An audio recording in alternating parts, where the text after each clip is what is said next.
Before we get started, I'd just like to tell you about some recent changes we've made to our Patreon.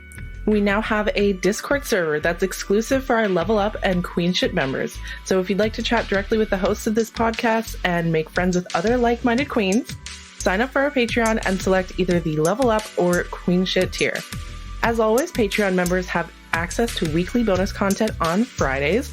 And this past week, we talked about the recent subreddit shutdown and gave our members the inside scoop on what's been going on with the subreddit moderators and podcast hosts. Thanks for listening, queens, and on to the show. For today's Roast to Scroat, we have a message from Jennifer. She writes, I'd gone into the big city in my area to meet up with a guy I'd seen a few times. We were having a nice date, despite the fact that he was hungover from celebrating his 40th birthday and his friends the night before. Side note, I was 33 at the time, so for age gap context. He took me to a sushi restaurant, and afterwards we popped into a cute little bookshop, and he told me to pick anything I wanted, which I absolutely did. I felt like Belle from Beauty and the Beast, and that would make him ... crying laugh emoji.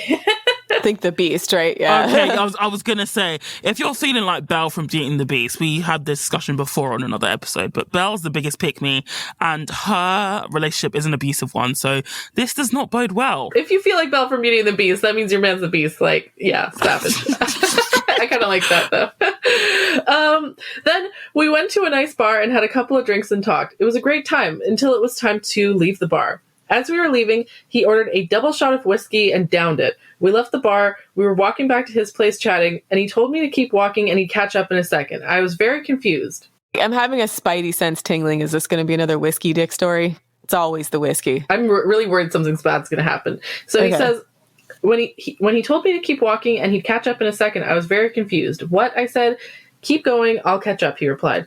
So, although confused, I was a little worried because it was dark and I was in the city. I kept walking just a bit slower when I heard a splat. What? Ew. I stopped, turned to look, and he was throwing up into the street. Oh. I actually let out a sigh of relief because I was like, oh, thank God. Like, I thought she was going to get mugged or something bad was going to happen to her because she was walking alone at night. But yeah. She says, I was shocked, stunned, and just so disappointed. He then caught up with me, and since the night was obviously over, he got me an Uber to get home once we got back to his place a few minutes later. And yes, that was the last time I saw him. I don't know why guys think it's cute to get sloppy drunk like that. Yeah. Because, you don't want to kiss him all in the mouth after he's been puking his guts into the street. So... Yeah, you. I just, gagged because that's such a gross mental image. Yeah, I don't even know. How can we roast this girl other than the fact that he can't even hold his whiskey? Like, what the fuck? So he's already hungover, so he was drinking some more. Hair of the dog? What's it called? Do you know that phrase, hair of the dog? No. It's like when you're hungover, and so you drink more alcohol to cure your hangover. That sounds like what he tried to do, but does that work? I'm just Googled the phrase, actually. So, hair of the dog, which is short for hair of the dog that bit you, is a colloquial expression in the English language predominantly used to refer to alcohol that's consumed with the aim of lessening the effects of a hangover. It's apparently the idea that people used to think that you could treat rabies by putting hair from the dog that bit you in the bite wound. Oh. And the fact that is not true. Yeah, that's not true at all. That's not factually correct at all. Yeah. That makes me think that the hangover cure is probably also not true. But that's what alcoholics say to justify being a fucking alcoholic and needing alcohol to feel like a normal person. They're like, oh, I'm just hungover. It's just a little hair of the dog. I wouldn't be going home with this guy either if he's sloppy, drunk, and puking on shit. It's just, night's over. Yeah. So... yeah. All right. Thank you for that, Roast to Scroat, Jennifer.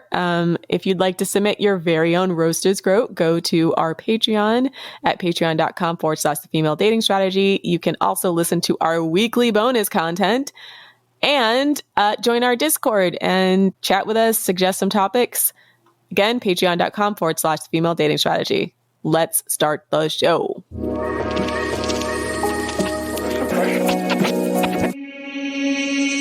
What's up, queens? Welcome to the Female Dating Strategy Podcast, the meanest female-only podcast on the internet. I'm your host, Ro. And I'm Savannah. And this is Lilith.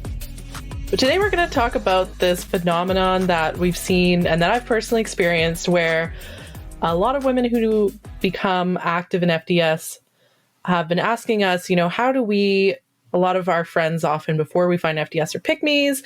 So, how do we level up our friend group essentially? Before we started recording, I realized that me, Ro, and Savannah have very different strategies for how we level up our friend group. So I am the sort of person, I have a really hard time letting go of friends that I've been friends with for a long time. So personally, I like to, I take the persuasion tactic. So a lot of my friends, I will try to communicate with them in the way, or sort of, communicate FDS messages in a sort of maybe more covert way and help them in their level up journey. And a lot of the times, convincing a lot of my friends to break up with their shitty boyfriends along the way. So I like to work with what I've got. So the discussion we had before was how much to invest in leveling up your existing friend group versus when to just cut your losses. Because I was describing pretty much like most of my teens and my early 20s were like, all of the most toxic situations I was in was ironically not because of men, not because of a boyfriend I was with. And it's interesting because I think people would assume that because we drag men day in and day out, that I must have had like a really horrible relationship history. But like, honestly, the most dangerous, most toxic situations that I've been in have been because of being dragged in a drama with Pikmi friends. And so yeah. So what can we do to level up our Pikmi friends? If you have friends that you feel like are genuinely struggling, and when do you cut your losses? And then once you cut your losses, how do you find a new friend group? Because that's the other piece of the puzzle. Yeah, it's hard to make friends, right? So, I mean, I do make friends. I do have made new friends since finding FDS. And that's the great thing about FDS, is just by simply embodying that queen energy, I find other base queens, they're just drawn to you. And so you just find a way, you just find each other in public. I met a woman last week, actually, this exact way, but that's a whole other story. But yeah, what about you, Savannah? What was your friend situation like before and after FDS? It's pretty much stayed the same, actually. I like to keep my friendship circle quite small, so I'm quite introverted. I don't really like speaking to people generally. So I just keep my circle quite small. And I'm trying to put myself in the shoes of somebody who, when I came across it, I thought it was really mean, harsh, and quite dramatic. I'm quite sympathetic when some of my friends are slow to absorb the information. But to be fair, like, majority of my friends are quite based anyway, in that, they're all working really good jobs. They do have relationships, but they leave them quite quickly. So I've not really had like a pick me hellscape for a friendship group.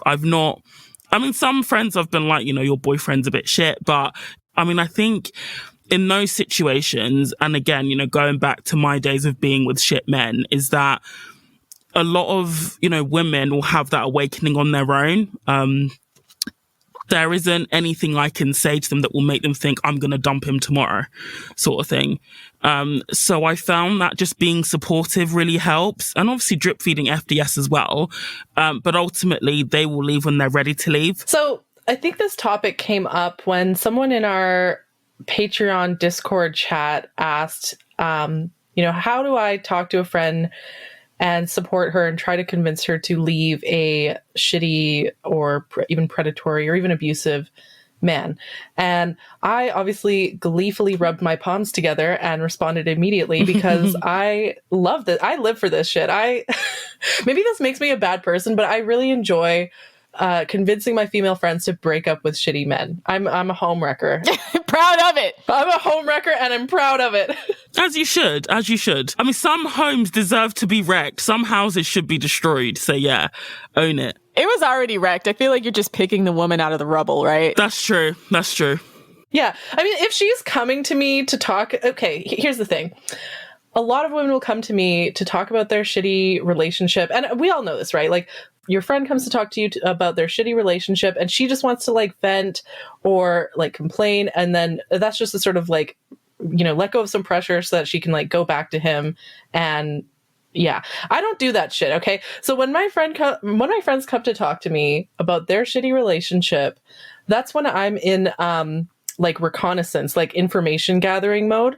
So I'll listen sympathetically. I'll be like, yeah, that's terrible, blah, blah, blah, blah, blah. And then, she'll go back to her boyfriend. And meanwhile, I'm in planning mode. Okay. So again, so I replied to this person in the Discord with my 4-part strategy about what I do when a woman that I know or that I'm friends with is with a shitty man and you want them to break up. So number 1 is a shitty man will often try to isolate a woman from her friend group. So whatever you do, don't let her isolate herself. Stay friends with her. And I know for some women, this might be hard, especially if, you have to put a lot of emotional labor into it.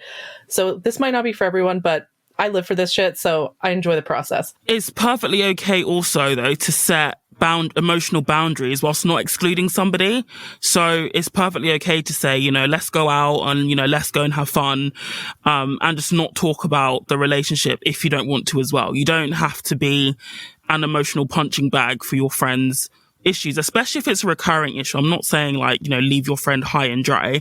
But for you, for your own mental health and for your own sanity, it's also okay to set boundaries on the amounts of complaints you absorb. Yeah, and let me reiterate that, because sometimes your friends, and this is what's happened to me, is in the pursuit of trying to stay connected with your friend, they can put you in messed up, dangerous situations, right? Like I had a friend who was dating a guy who a drug dealer at one point. Oh my gosh. This is in high school. And so he was older than us. Yeah, he was older than us. He had graduated. He was maybe in his early 20s, 21, right? What? What's he doing with high school kids? Well, he's a fucking loser, right? When I was in high school, I dated a guy like this. So yeah, I mean... Oh my gosh, guys. Yeah, that's what I was saying. I had Pikmi friends who... They were like, oh, I want to hang out with the older guys. Older guys are so cool. So he has his own apartment and everything. Yeah. And and they can buy you McDonald's and fucking chicken wings and shit. Yeah, they have a car and everything. So that can be impressive. Wow. Yeah, he's so grown up. Yeah, that's impressive when you're 15, 16 years old. So I had been in a couple of situations where there is I was underage and there was just a ton of drugs, and I'm not talking weed, hard shit, right? And oh my gosh, it could have, right? That's why I waited to tell the story till we were on air. There's even more. So I've had even more situations like this, and I'm thinking about it. But I've been in situations like that where a friend, in pursuit of her boyfriend, and because I didn't want to leave her, I went with her, and then end up in a situation like that, which realistically, I mean, I was underage, so maybe I wouldn't have been put in jail over a drug bust or anything like that. But it's it was a situation where it obviously wasn't safe for underage girls to be there, because it's him and all his super duper massively low value, negative value, early 20s negative value friends versus us as high schoolers. Right. And early high schoolers. This is freshman, sophomore years. This is not even junior, senior year where we were So you're 13 years old? 14 years old? Well, no, more 15, 14, 15. Oh my gosh. Yeah, I know. I mean, I went with her because she didn't want to go by herself. So I went. A friend of mine ended up having sex with a couple of those guys in that friendship circle. And then they called our types of names. And then there was some potential consent issues because she was passed out. Staying friends with Pikmis is you gotta set boundaries, because some of them are extra, they're so thirsty for dick. They'll put everybody in really dangerous situations because they don't see the potential harm, or they're so desperate to be liked by these guys, right? Even their low value boyfriend, that they don't see the collateral damage that they're causing themselves and then everyone around them. Yeah, drawing boundaries is really important. And then it's up to you, the individual listener, to decide what those boundaries should be based on your risk assessment of this person. So my friends have never dragged me into dangerous situations with men. A sex and drug den? Yeah. Yeah, they've never dragged me into a sex and drug den. Before you could even drive? Yeah. Yeah. So I'm just listening to that story horrified, yeah, sorry, can't relate. But probably the most dangerous thing my friends have ever done to me was drag me into camping or outdoor situations. So most likely dangerous thing was us getting fucked up by a bear or a puma or something. So different environment. I don't know. Yeah. So that's the other thing to remember is like, you got to decide, is this friend actually worth it? Like, is this friend a good enough friend that you want to keep her around? Like, is her soul worth saving, basically? I mean, but she was such a cool friend otherwise that she just had these like crazy pick-me tendencies. That was the thing. Yeah, but that's the thing, like risk versus reward, high risk versus the reward, right? So, and sometimes it's like, it's slow and gradual, right? Because she wasn't always like that. Like we were childhood friends, and then as we got to be teenagers, she just kind of went off the rails a little bit. Right. Okay. So sometimes that transitory period, you're starting to see who your friends are growing into. Yeah. When I was a teenager, I was the dangerous person that brought.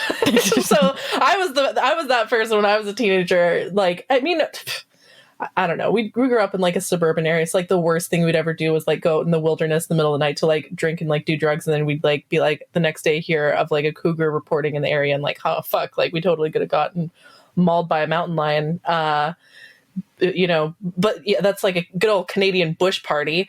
But again, different types of activities. What was I going to say? Oh yeah. So you have to decide if that person is worth it. Some women are more actively dangerous than others. And like my friend, I don't know, they're pretty like low risk, and I think they're high reward. So I think they're worth investing in. Yeah. But, fair enough. Yeah. So that's up to you as the individual to decide how much effort you want to put into it. Is the person worth that kind of effort, and so on, right? But in general, I really live for, making friends with women against, and like allying ourselves against shitty men. Again, I genuinely enjoy the process. So if that's not a process that you enjoy, then this might not be worth it to you. But if you enjoy the process, then stay along for the ride.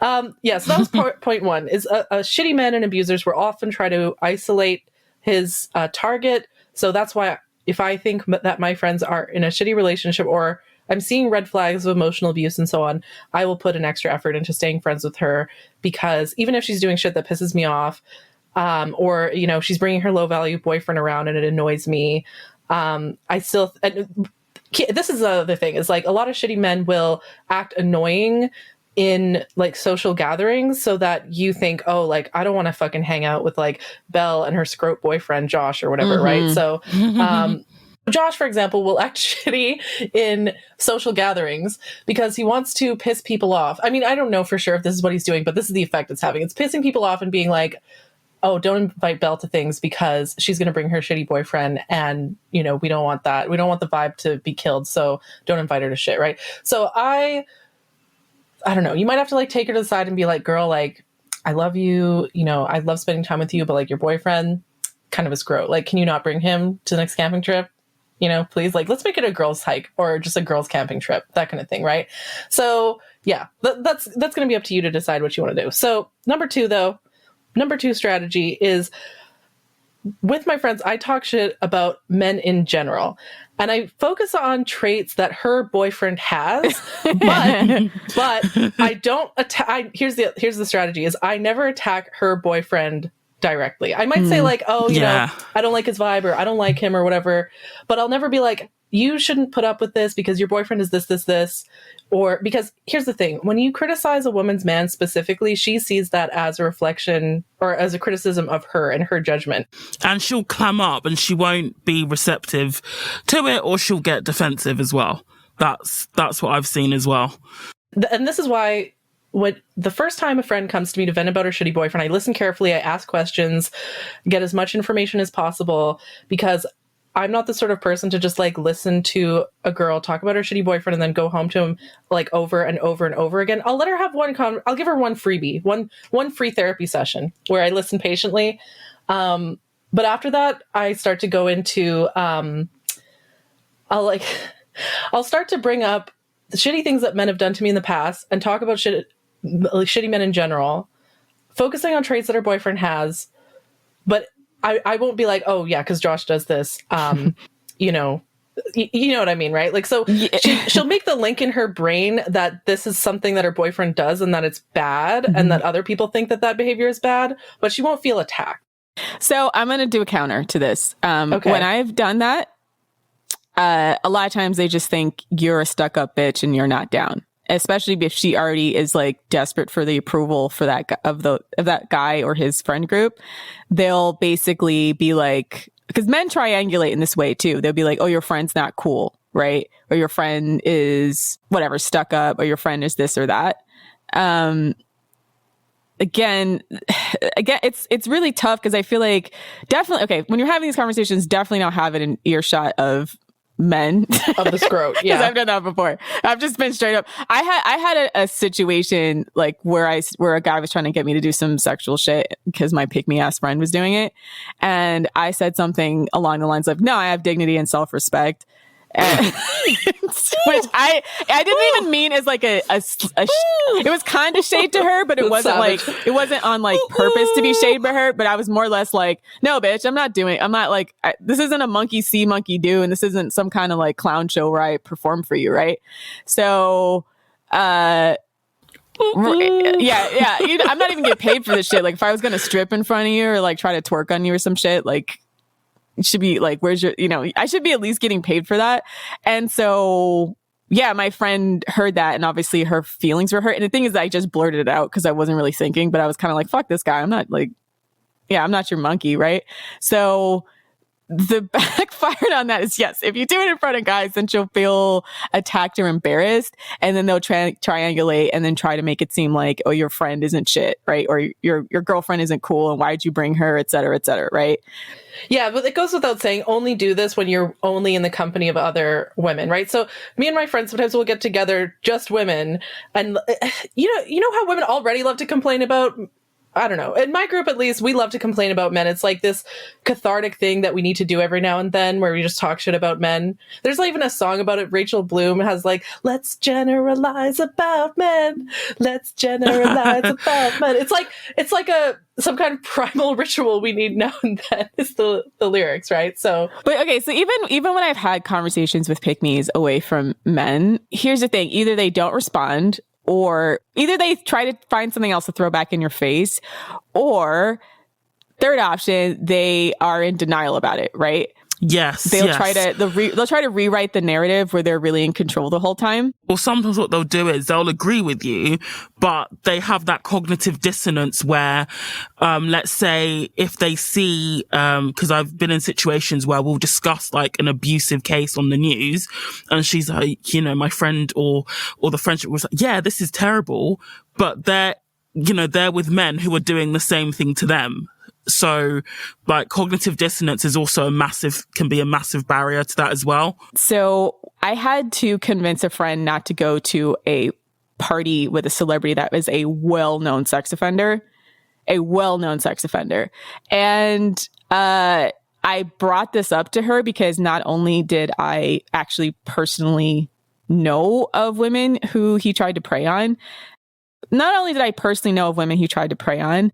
a lot of other guys even said that this guy's dangerous, this guy's not shit, because at this point he had a really, really, really big rep for being a sexual predator.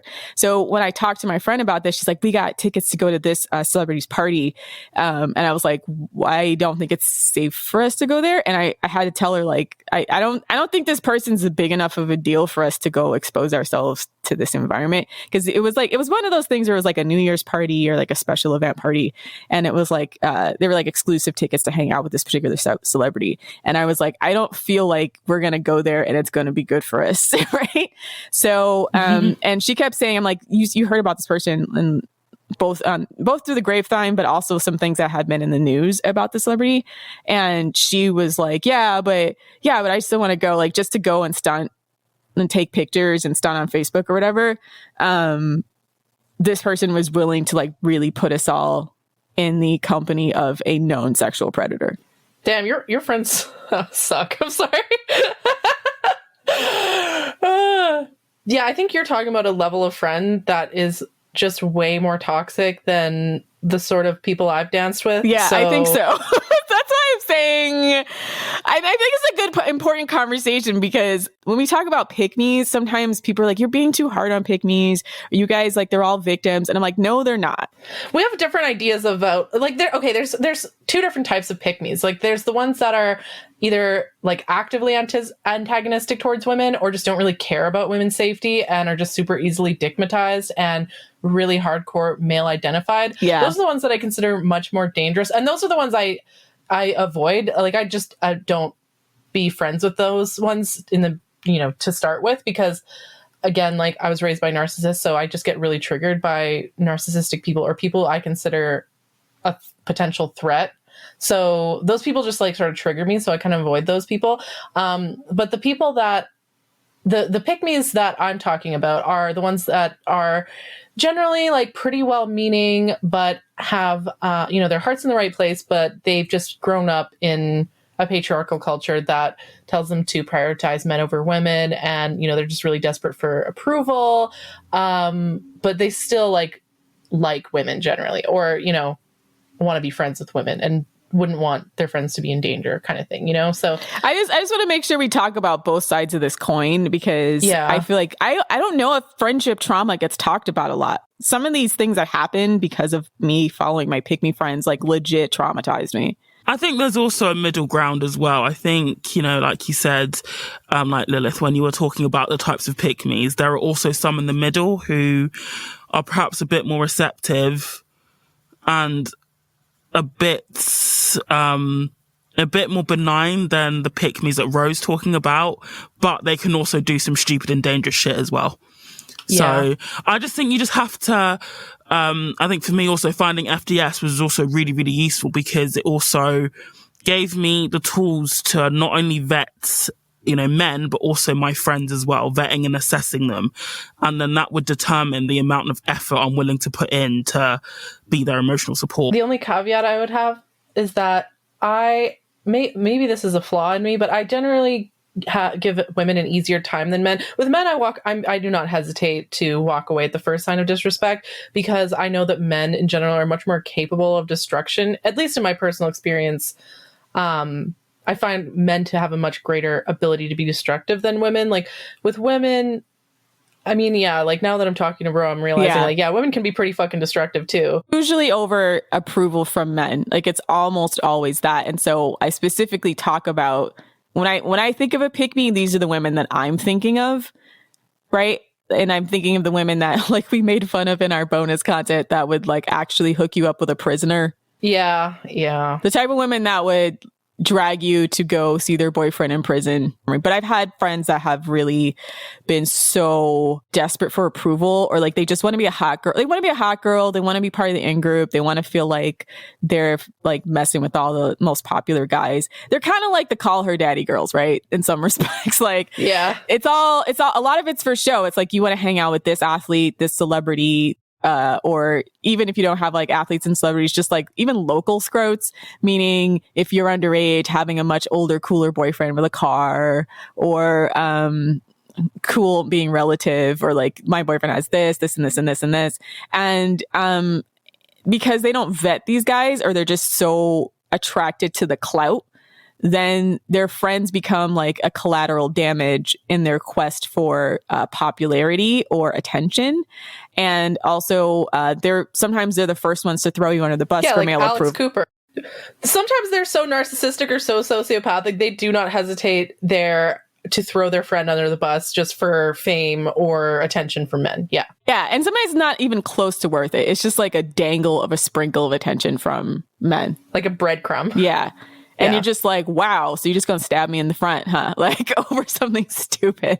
Yeah, so I guess you're going to have to decide for yourself if that friend, because those kinds of friends sound like just people that's the sort of friend you just want to cut off, because they're just too toxic to, like, any time you spend around them is just going to contaminate you, or just going to make your life worse. So, I mean, I'm talking more about, like, pick-me friends that are relatively harmless. The reason why you hang out with these girls, though, is because, like, parties tend to be lit. When they do have good parties, that's why, they're right? more fun. But but just to summarize point 2, I find like talking shit about men in general, traits that her boyfriend has, but not attacking her boyfriend specifically to avoid getting her defensive.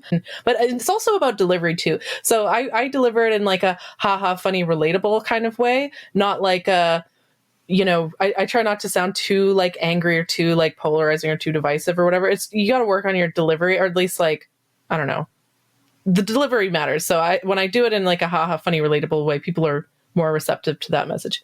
But and then like to deal with the women who are who would maybe get defensive about that anyways. That's why I employ strategy number 3, which is to just gas her up. With my friends, like, my goal is that by the end of the night that they leave feeling amazing about themselves. I gas my friends up. I tell them, you're beautiful, smart, funny, you're a good person. It's very important to be honest about your compliments with other women, though. I never lie to my female friends. I just describe them accurately. And I think the value in this is that often with a shitty man, a lot of the times he will like nag her, he'll put her down, he'll try to make her feel like shit about herself. And a lot of the reasons why women stay with shitty men is because they don't think they deserve any better, right? And so the point of this is to help her boost her self-esteem and help her internalize the fact that she has value, that she doesn't. It also, a lot of pick-me's think like I have to do things for people in order for them to like me or in order for me to have worth. And so I gas up my friends because I want them to know that they are inherently valuable. But again, you got to decide, like, is this person worth it to do this kind of emotional labor? So here's my contrarian. Okay, go ahead. Yeah. Contrarian point. So, if your friend is narcissistic, this will backfire on you. Yeah, if your friend is narcissistic, yeah, exactly. That was going to be my point. Because again, with like narcissistic type women, a lot of them do have cripplingly low self-esteem, but their response to that is to build themselves up to be almost godlike and all-knowing and do everything to cultivate this image that they're the shit. Right? Yeah. So then their response sometimes to you saying you're the shit, that they're the shit, is to then like neg you because they need to be the queen bee because they're super insecure. Right? So they can't have real friendships with you because their friendship is based on your friendship with them is based on you not making them feel bad about themselves because they feel shit about themselves all the time. But it's super easy to make someone like that feel bad about themselves if you're anywhere like near, if you're like, if they perceive you to be better than them in any conceivable way. And I've had a decent amount of frenemies this way where I didn't realize till way too late that they were in this like one-sided competition with me over something I wouldn't have even considered, to be honest. Right? They might think you're smarter than them or you went to a better school or you're prettier than them or something like that. And so you trying to gas them up sometimes because they can't admit that you make them feel insecure. They'll just like take the compliment and be like, yeah, I know, or something along those lines, and then like shit on you, right? Or try to neg you back, or they won't return the compliment because they're too insecure to have a genuine reaction to that. So that hasn't always, again, I don't know if my experience is typical or not, but when it comes to certain pick-me's, it's like, they live in like a dual consciousness where they both have like insanely low self-esteem, but also want to project the image that they don't.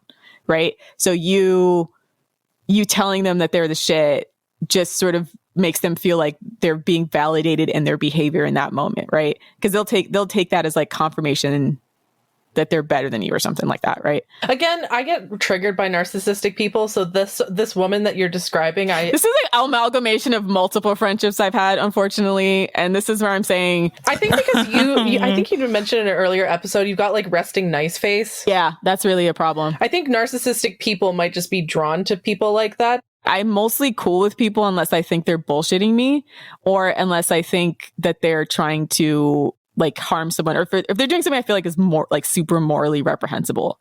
I'm mostly cool with people. Like I don't really go out of my way to like make them feel bad or anything. But then people start to think, oh, because you don't necessarily show your teeth right away, that you're harmless.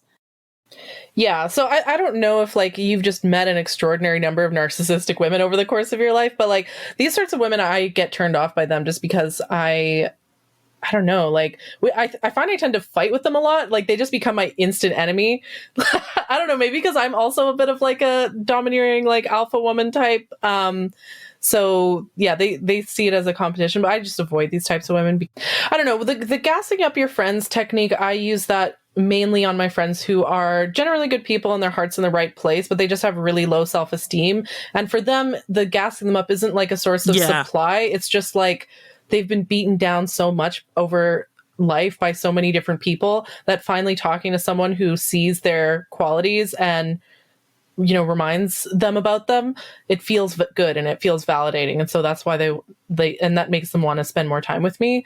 And the reason for why I do this is because, abusers will, or abusers or just shitty men in general will, even like low effort men. I found that the line between a low effort man and an emotionally abusive man is very fine, because a lot of low effort men will use emotional abuse as a way of keeping a girlfriend around without having to put in any effort. Because it's ultimately what I find abusive men.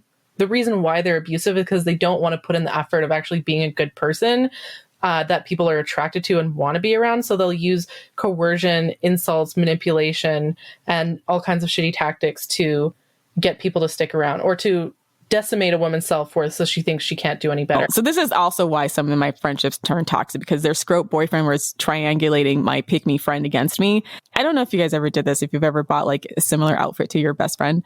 And so there was a time where me and my friend wore the same outfit, and then her scrote boyfriend was like, "Oh, your girlfriend looks, or your friend looks better in it than you," right? Ugh, saying shit like that.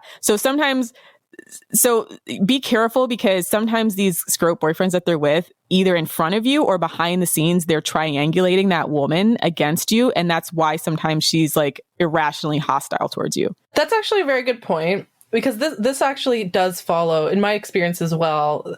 That checks out, because after this has happened a few times where after like a night together or night out, a night in or a night out with my girlfriends, they'll go home and they're feeling really awesome. And if they go home to a really shitty man, he will try to like take her down a peg or like neg her, or they notice that, oh, you know, I don't like that Lilith girl. Like, she's putting ideas in your head. Right. And so that's when they'll start to triangulate me against her.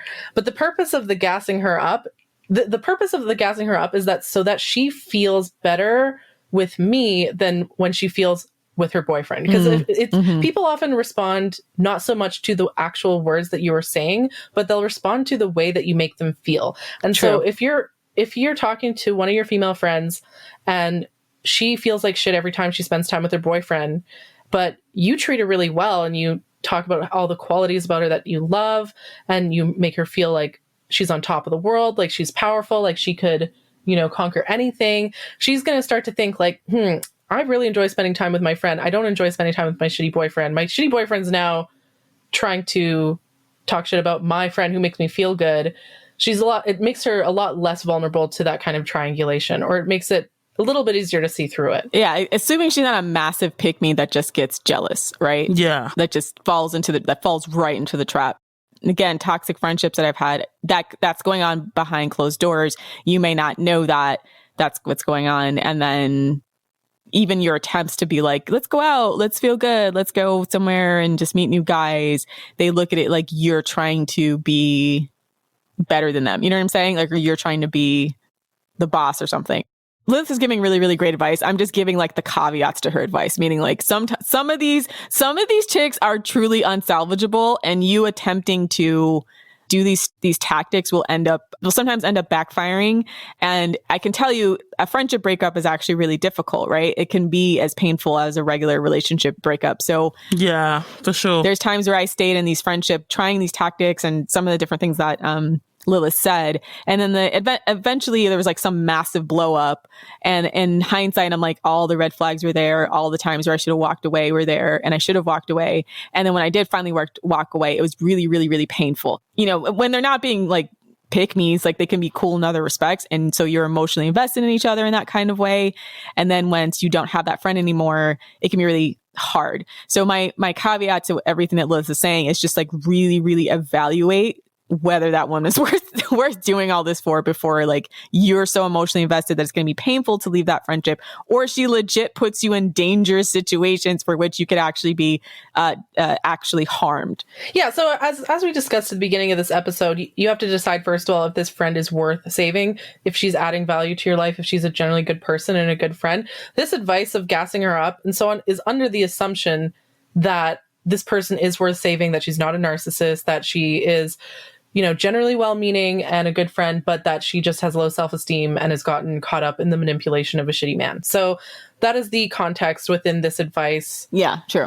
You know, if you're listening to this and thinking, I've tried that and that's not going to work for me, or that didn't work on me, it could be that the conditions in which you're applying this advice are not the same. So you have to make sure that you are working with someone who's already generally good-natured, is already like pretty good friend. Yeah, I'm telling you when to hit the parachute and save yourself. Like, just jump off this, jump away from this relationship. It's important to know when to do that as well. Yeah. So number 4 of my 4-part strategy for how to get your girl to leave a shitty man is, and this is the one where I do exaggerate a bit. I said don't lie when you're talking about complimenting your girl, but the number lie. No. Number 3 is true, but number 4, this is where I never straight up lie, but I do exaggerate a little bit. Brag about all the nice things that men do for me, and the purpose of this is to help her realize that a better life is possible and that she doesn't have to put up with bad treatment because, quote, all men are like that. Mm-hmm. We've all heard the like, oh, all men watch porn, oh, all men do this, all men do that. And so a lot of women, even though, here's the thing, like, I see this a lot on like Radfem Twitter, where, all men are like this, blah, blah. And even if it is true that every single man on this planet is a piece of shit, I don't think that narrative is as helpful, because it makes it way too easy for women to internalize that and go, oh, well, all men are like that. If I want a relationship, then I have to lower my standards, or I have to put up with it, and so on, right? And so I find that it's the same thing when I'm talking to a guy and I talk about, even if I've been abused or treated badly by men before, I never tell a man that I'm currently dating that men in the past have treated me badly, because that communicates that I'm used to being treated badly, and that he can afford to do that. But a guy from a particular culture was like asking me if I'd ever dated guys from that culture before. And I said, yes. In fact, I love how men from this culture, they know how to treat a lady. They've always treated me like a princess. And I could see in this guy's head that the wheels were already turning, and in his mind I knew that I could see that competitiveness in his eyes, right? Like, men are very competitive. So if you tell him that you've been treated really well by guys in the past, they will think like, oh, first of all, that's what she's accustomed to, so I have to treat her at least as good as that if I want to maintain her interest. That's pretty much what, and then it'll make them more competitive. They want to be better than the other guys. So if anything, they'll try to treat you better. So, but that, again, just my personal experience. But a similar thing happens when you're talking to women. I find I'm thinking like pre-FDS, when me and my friends would commiserate about all the shitty things that men did to us, and then we would just not do anything about it and just go back to our shitty boyfriends at the end of the night, it almost like perpetuates this idea that, like, as a woman, it's kind of your job to just put up with shit behavior from men and just suck it up and just put up with it and then just deal with it, right? Is when you talk about the nice things that men have done for you and you've flattered your friend sufficiently, she will start to think like, oh, this person says I'm amazing, I like my friend, she's amazing, these are all the amazing things that men have done for her, therefore, like, I deserve to be treated well, or that it's possible to be treated well by men. So once you plant that idea in her head and she's with a shitty man who treats her worse, she's going to be like, why the fuck am I with this girl? Like, why would I do that when I can do better, kind of thing. The point of the number 4 is to plant the idea in her mind that she can and deserves to have better.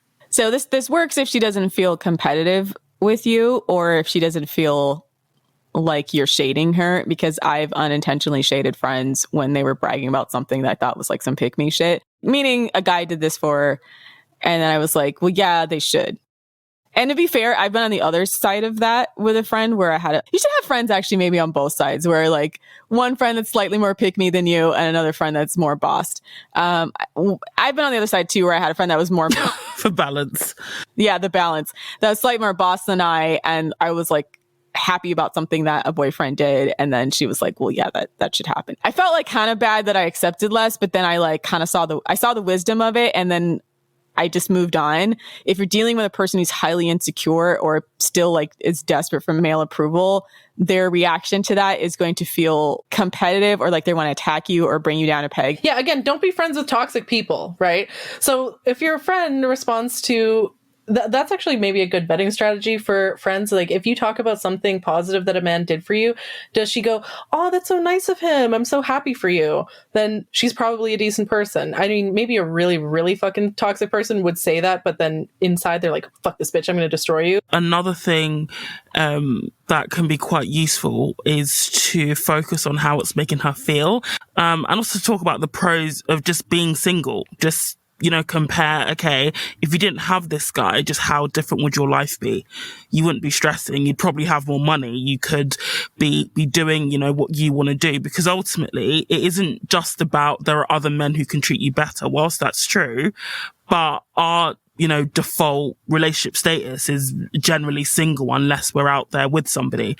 And it's still better to be single than to be with a scrote as well. See, that's the lesson that I don't know that you can teach pick-me's. That's the thing I'm trying to get at. And that's why that's not part of my advice, because that shit doesn't work on pick-me's. I'm sorry. So to kind of go back to my earlier story, that friend sees the fact that all these guys, even though they really drag the shit out of her behind closed door, all these guys at least are hanging out with her, is evidence that she's successful and she knows what she's talking about, right? Because you can keep a harem of low value men around you fairly easily. But then what I'm saying though is to challenge the idea that getting low value attention is better than first of all that it's actually valuable, and secondly it's better than being single.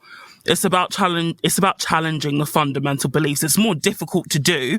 I appreciate that, but ultimately, if women don't learn this lesson, this whole thing is futile. This is why you see women continuously getting into bad relationships. They'll leave one scrote and everyone has a party, then they're back with another one.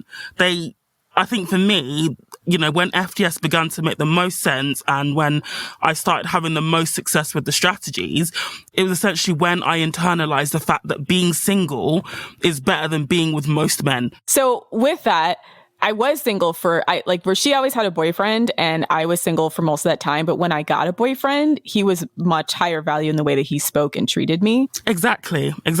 But this is why, again, toxic friend, she ramped up the bullshit. And she's the type of girl, because she needs attention. She would try to be overly flirtatious, try to hang all over my boyfriend and stuff like that, because she needs attention. Okay, this friend sounds like a dick. I'm sorry. Yeah. No, she is. Yeah, this friend is a lost cause, girl. She sounds like a dick. But this is what I'm saying is with pick-me's is even if you show them oh, guys can treat you better than this. She's crazy jealous because I have one boyfriend who treats me better than all these shitty dudes she's triangulating. It was so fucked about it in hindsight now is because, again, I didn't really put two and two together, but she would fuck these guys and then literally we'd all go out some other way. And we go out to the club or something like that. And then she's off trying to pretend like she's a socialite. And I'm talking to these dudes and they're dragging the shit out of her while I'm sitting next to her, when she's not in earshot.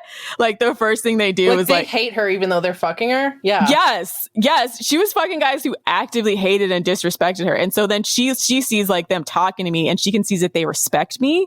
She sees that they respect me, even if at least enough to be honest to me. And she's mad, right? Because these are her men and these are it could also be the scrotes triangulating using you. It could be that too. It's probably a little bit of both, to be honest. But some of it is because she's so desperate all the time that I think that they realize oh, I can pretty much do anything. And she's going to do some pick me shit and then spin it to make it seem like she's in control. So my whole thing is when you do get a boyfriend, if you try to show them better, they may not respond positively. Or talking about past boyfriends, not even men that you're currently with, but talking about nice things that men have done in the past. Yeah. But this is all under the assumption that this person is a generally good person. Their heart is in the right place. They're not a toxic person. Yeah. Because this, again, all of this advice that I'm saying is only to be used in the context of a friend who you who you don't want to give up on, but she has a few little pick-me tendencies. And who's worth saving, yeah. Some women, that kind of effort is not worth it. Personally, I've not experienced that many women trying to compete with me. I have, from my standpoint, I find that when you lead by example, by being the sort of women that they want to be the change you want to see in the world, right? And if women see you being successful, and those women are generally good people, obviously toxic women, they see you being successful, they're going to try to destroy you. But a woman who's generally a good person, they're going to see someone being successful and they're going to be okay, I want to be like you. How do I be like you? They're going to start unconsciously even adopting some of your mannerisms or your attitudes, right?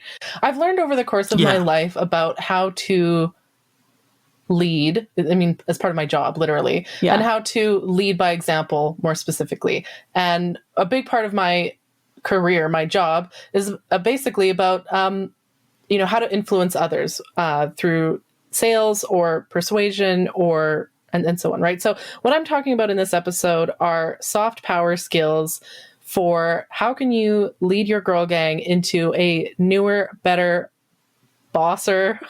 How can you get your pick me friends who are generally good people? How do you help them level up and become boss bitches who don't take any shit from men, who have higher standards and better boundaries? This 4-part strategy, and also just how to get them to leave a shitty man. Because what Savannah was saying about the happiness of being single, I think that for a woman who's currently in a relationship, a lot of women who don't want to leave their shitty man, it's because they're afraid of being single. And so I think you got to meet women where they're at almost. And when you're talking to, again, when you're trying to persuade someone, you have to appeal to the things that are important to them.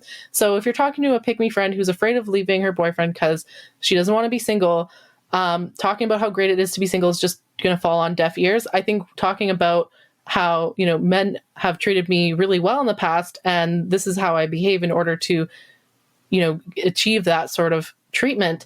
I find that sort of the promise of a better relationship is almost more incentivizing than just the idea that being single is better than being with a low value man. And then once they break up, that's when you can go on a bunch of adventures together as girls. And then she will learn through experience the beauty of being single without a shitty scrote. So that's a message that comes later after they've broken up. Yeah.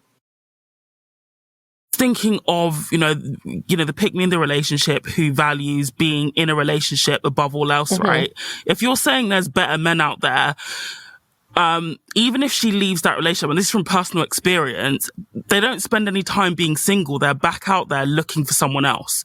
And this is how you get women who are just in serial relationships. And this is why I sort of say, I think you can do both. You can say there are better men out there, but you can also say it's better being single than being in a shitty relationship. I think you can give both messages at once. Like, what I'm trying to be, cautious of is just inadvertently encouraging, women just to keep focusing on, getting into relationships, finding a good man. Because whilst that is, I'm not saying women shouldn't look for relationships, but, if you've been in a bad relationship already, you should spend a lot of time single, in my opinion, because you need to recalibrate your standards and boundaries.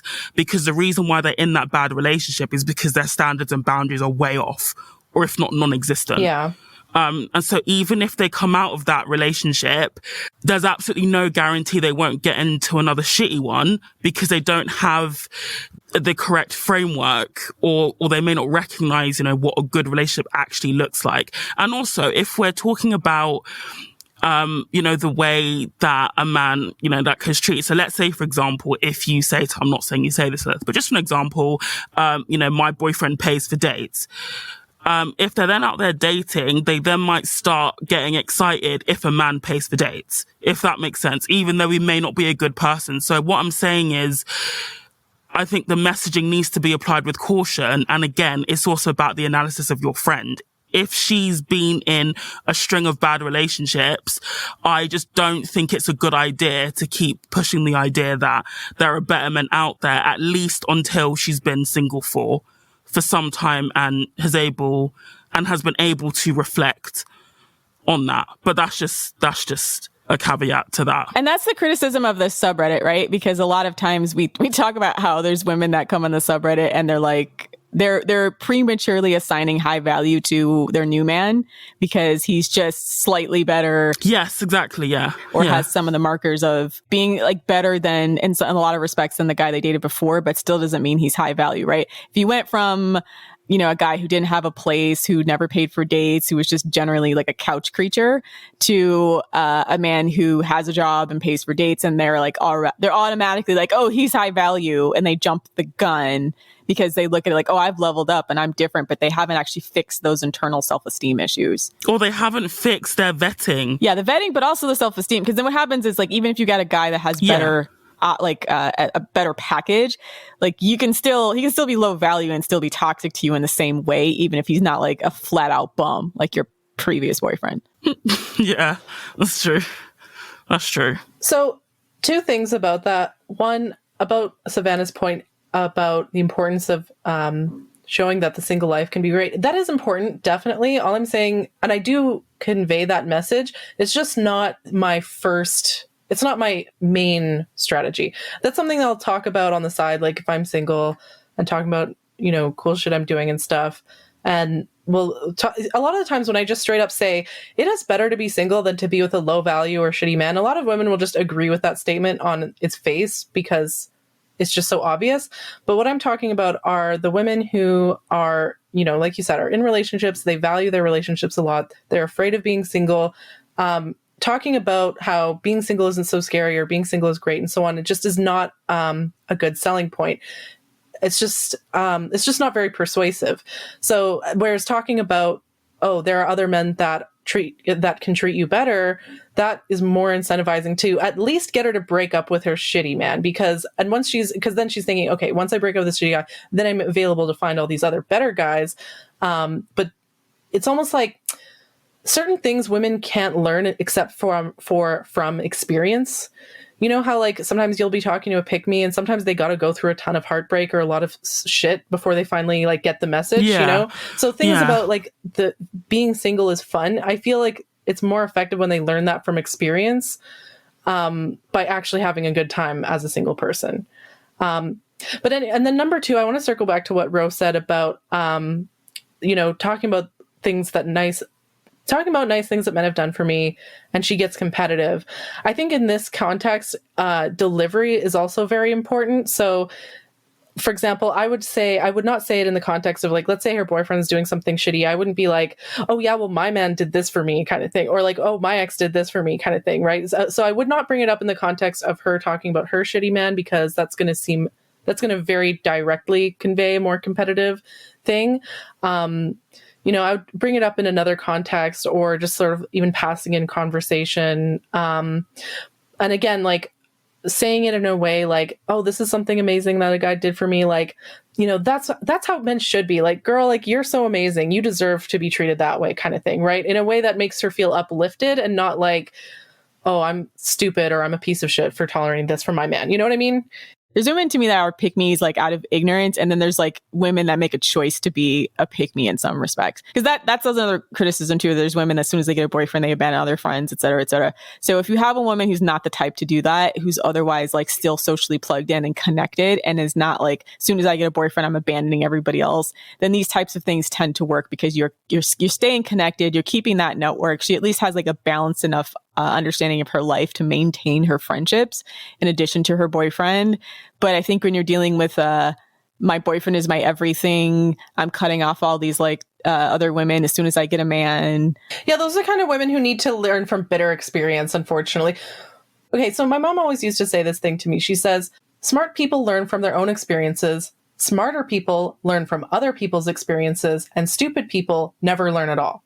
And so for the people who never learn, yeah, you just got to give up on them. Yeah. Like they're hopeless. You got to just cut them off. I just want to put boundaries on in the same way we do with men, right? Because we talk about like these behaviors and extremes, and that like when you have a conversation and when to cut your losses. So here's another red flag, actually.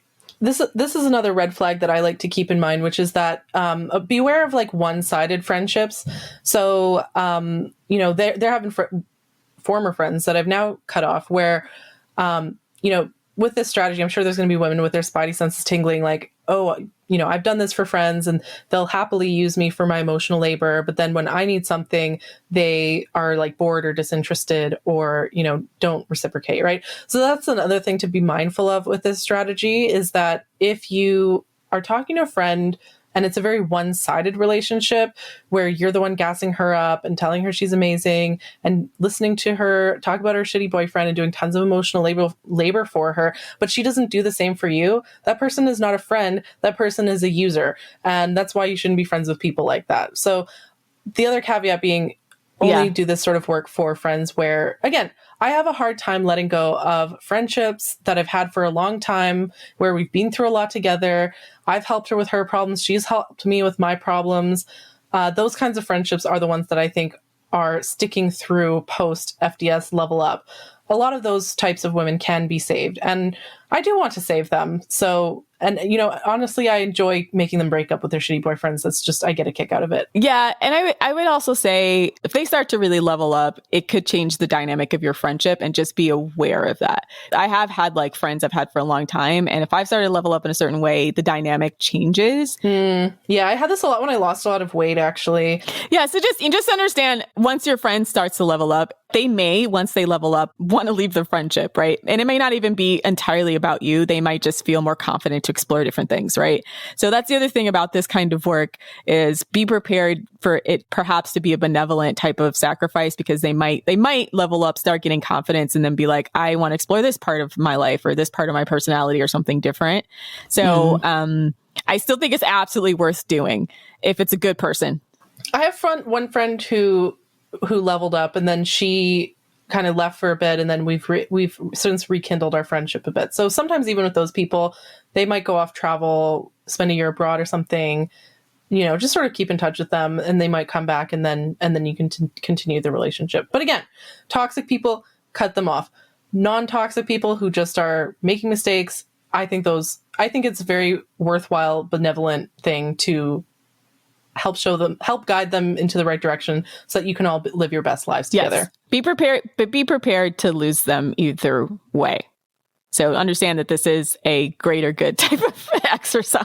Yeah, I do it for the greater good. Okay, that's the thing. Like, I just, again, back to the emotional labor thing. If this is something that's very taxing for you and you don't enjoy doing it, then don't. Yeah. I just have the disposition where I just really get off on, I love when I just gas up my friends and they feel like an alpha bitch, and then they go home to their shitty boyfriend and start talking about, like, well, Lilith said this about her man. Like, why can't you do the same? Yeah. Like, that kind of thing. Like, I just really enjoy ruining shitty relationships like that. And I also really enjoy helping women boss up. So that nothing makes me happier in life. And I do that partially because it makes me happy. And it's worked out a few times. So I'm like, hell yeah, if this works, like, I'm going to keep doing it. And I don't have 100% success, right? I still have a couple friends left who are still with their scrote boyfriends, but I'm here to play the long game. Okay. Like, I'm long patient. game. This is absolutely a worthwhile thing to do for like the overall betterment of our society. The more women that set good boundaries and have a positive, like, vision for their future, a positive, understanding of relationships, or really some understanding of relationships that's more likely to lead to positive, happy results, the better we all are. So just to summarize, Lilith's 4-part strategy for how to make your bestie leave her shitty scrote boyfriend is: 1, make or stay close friends with her so that she's not isolated. 2, talk shit about men in general, specifically traits that her boyfriend has, but don't roast her boyfriend specifically. Otherwise, she will feel like she's being personally attacked. This helps her get better at identifying problematic male behavior, but in a haha funny way. 3, gas her up, tell her she's beautiful, smart, funny, a good person, that she deserves the best things in life. Be genuine, so that's something when she looks in the mirror, she can repeat back to herself and know that it's true. And this boosts her self-esteem. It helps her internalize the fact that she has value. And 4, brag about all of the nice things that men do for you. This helps her realize that a better life is possible, and that she doesn't have to put up with bad treatment because, quote, all men are like that. Yeah. So, yeah. But again, I think that the goal of all of this is to, raise consciousness among women, help women forge greater bonds with each other instead of men, and to level up your standards and your boundaries and learn that you don't have to put up with shit from men. Because your girl gang will meet your emotional needs where your man won't. All right, so that's our show. Please check out our Patreon, patreon.com/the female dating strategy for weekly bonus content. We just had a riot recording this episode about 10 tips for dating a prisoner. Tip number 1, don't. Yeah, number 1, don't ever in your life. That was a fucking funny episode to record and edit, and so I really hope that more women sign up for the Patreon to listen to that, just to hear it, because it was so gold. It was funny. One of our best episodes, I think. My stomach hurt from laughing too much. You can discuss the episode on our website at thefemaledatingstrategy.com. We have a forum there and an episode thread. You can go ahead and go in there and discuss some of the nuances there and give us some feedback if you want to, as well as there's also a Discord, actually, if you sign up for our Patreon too. So you can also interact directly with us. Also, follow us on Twitter at fem.strat. So thanks for listening, queens. And for all you shitty scrote boyfriends, we're coming for your girlfriends. Die mad. See you next week.